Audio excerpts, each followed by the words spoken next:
లో 9 కమ్యూనిస్ట్ పార్టీలన్నీ కూడా ఒకే జెండా కిందికి వచ్చి ఇవాళ ఒకే పార్టీగా వారందరూ కూడా ముందుకు సాగాలని చెప్పి నిర్ణయం చేశారు.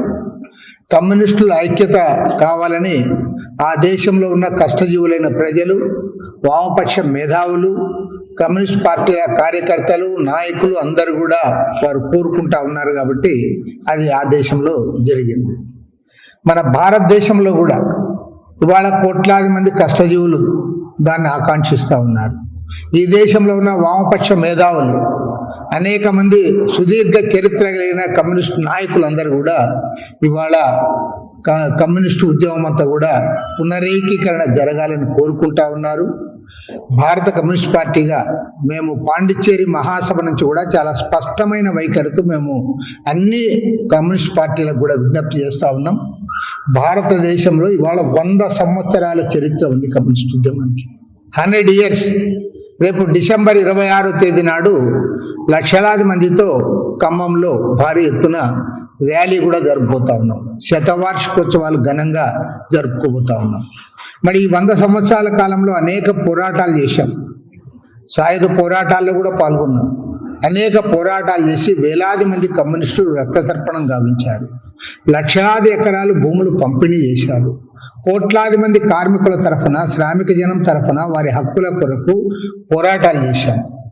ఇవాళ కమ్యూనిస్టు ఉద్యమ అభిమానులు, వామపక్ష మేధావులు, అదేవిధంగా సమస్త కార్మిక లోకం అందరు కూడా కోరుకుంటా ఉన్నారు.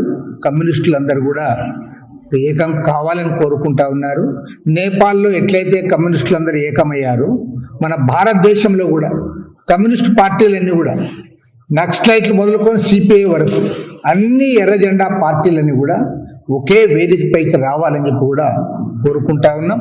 ఆ దిశగా భారతదేశంలో, ఎందుకంటే ఇవాళ నక్సలైట్లు అడవుల్లో ఉండి వారు కూడా ప్రాణత్యాగాలు చేశారు. మామూలు త్యాగాలు కాదు, అనన్య త్యాగాలు చేశారు. అదేవిధంగా సిపిఐ తెలంగాణ సాయుధ పోరాట కాలంలో 4500 మంది కమ్యూనిస్టులను రక్తతర్పణం గావించారు.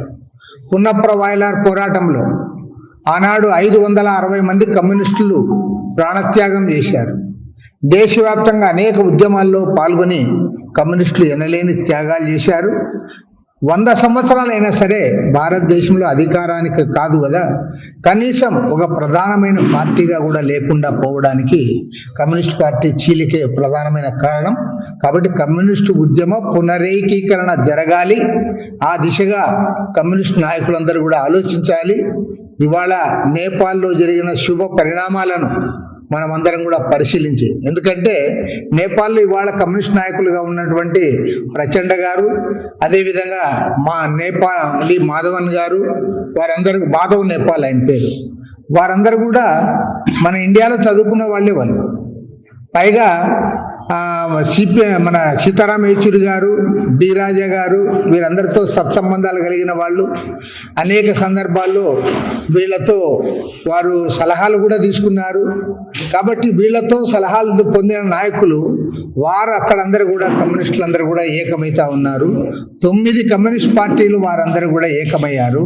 మన భారతదేశంలో కూడా కమ్యూనిస్టులు అందరూ కూడా, కమ్యూనిస్టు శ్రేణులు, గ్రూపులు, పార్టీలు అన్నీ కూడా ఒకే జెండా కిందకి వచ్చి ఒకే పార్టీగా కమ్యూనిస్టు ఉద్యమ పునరేకీకరణకు అంకితం కావాలని చెప్పి ఇవాళ అక్టోబర్ మహావిప్లవం దినోత్సవం సందర్భంగా నవంబర్ 7వ తేదీ నాడు కమ్యూనిస్టు శ్రేణులు అన్నిటికి కూడా, అన్ని పార్టీలకు కూడా విజ్ఞప్తి చేస్తా ఉన్నాం.